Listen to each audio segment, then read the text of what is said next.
Case খেয়ে গেছে Ramayana, seriously ভাই। আরে দেখো, একটা ভালো খারাপ মিশিয়ে একটা মানে আসে, মিক্সড রিয়াকশন আসে, আলাদা পয়েন্ট। ভাই ভয়ানক খারাপ রিয়াকশন আসছে। কীরকম খারাপ রিয়াকশন আসছে? পাবলিক বলছে 2000 কোটি টাকার রামায়ণ ইকুয়ালস টু ভিএফএক্স আর এআই জেনারেটেড। আগেও বলেছি যে ভিএফএক্স জিনিসটা এত বেশি ডেঞ্জারাস, এটা আজকালকার দিনে ধরে নেওয়া যায়, বোঝা যাওয়া যায়। তো সেটা না মানে খুব একটা ভালোভাবে ওয়ার্ক করে না। যদি তুমি ভালো করে দেখো, খুব একটা ভালোভাবে ওয়ার্ক করে না।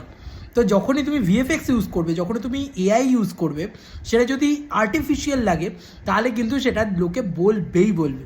এবং এক্ষেত্রে একদম পরিষ্কার যে আর্টিফিশিয়াল লাগছে, একটুও মানবিক লাগছে না। এবং এটা আমি তোমাদেরকে মানে আমি রিয়াকশনটার সময় বলেছি যে ভালো লাগছে না ওই অ্যাকশন যে ভিএফএক্সগুলো। এবং যেখানে ওই কুম্ভকর্ণ কি ওই যে ক্রিকেচারটাকে তৈরি করছে, ওটাকে তো বুনিপের থেকেও খারাপ লাগছে। মানে ওটা তো এত 4000 কোটি টাকা নে ভাই, বাংলা ছবি নিয়ে ট্রোল করতিস না, নে এখন 4000 কোটি টাকার হলিউড ছবি নিয়ে ট্রোল করো। আমার কাছে কথা হচ্ছে যে করো, কেন করবে না? মানে আমার বক্তব্য হচ্ছে কেন করবে না? বাংলা ছবি তো সবসময় ট্রোল করার বিষয়, এটা কেন ট্রোল করবে না? কর, আয় ট্রোল কর ভাই। তার বেলা তো তখন না, এটা তো রামায়ণ বলে কথা, ঠিক আছে? এই অন্ধভক্তি আমার পোষায় না।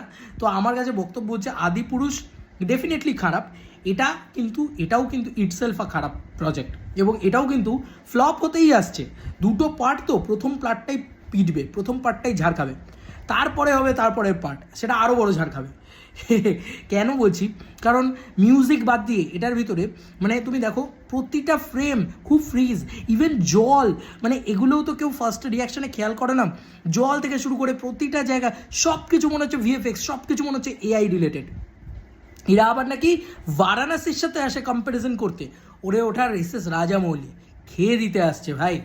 দেখবি তখন কাকে বলে ওই নমিত মালহোত্রার রামায়ণ, ঠিক আছে? এটা নিতেশ তিওয়ারির আর নেই, ঠিক আছে? এবং একটুও ইন্ডিয়ান টাচ নেই রামায়ণের ভিতরে। সব থেকে বড় কথা হচ্ছে এটা, বন্ধুরা, কোনো ইন্ডিয়ান টাচই আমরা দেখতে পাই না এই পুরো বিষয়টার ভিতরে। তোমরা ভালো করে লক্ষ্য করে দেখো, এই পুরো বিষয়টা ইন্ডিয়ান কিচ্ছু নেই, যা আছে পুরো হলিউড মার্কা একটা ভিজুয়ালস, ঠিক আছে? হলিউড মার্কা ক্রিয়েচার, অ্যাকশন সিকোয়েন্সগুলো এরকম, মানে দেখে যেন মনে হচ্ছে রামায়ণের কার্টুন দেখছি, ঠিক আছে? এবং তার ভিতরেও কোনো মানে হলিউড কেউ একটা ডিজাইন করেছে সেরকম কার্টুন দেখছে। আদিপুরুষের থেকে definitely better, but this is not best, ঠিক আছে? এবং না ইন্ডিয়ান কোনো টাচ আছে, শুধু রণবীর সিংকে ভাল লাগছে, রণবীর কাপুরকে ভাল লাগছে, এবং ইয়েকে ভাল লাগছে তোমার এদিকে ইয়াসের ব্যাকড্রপ থেকে যে ওটা ভাল লাগছে। রিয়েল লোকেশনে কোথাও শ্যুটই করেনি ভাই, সবই গ্রিন স্ক্রিন।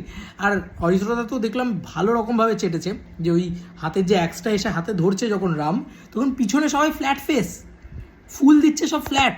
কি খারাপ ভাই, কি খারাপ।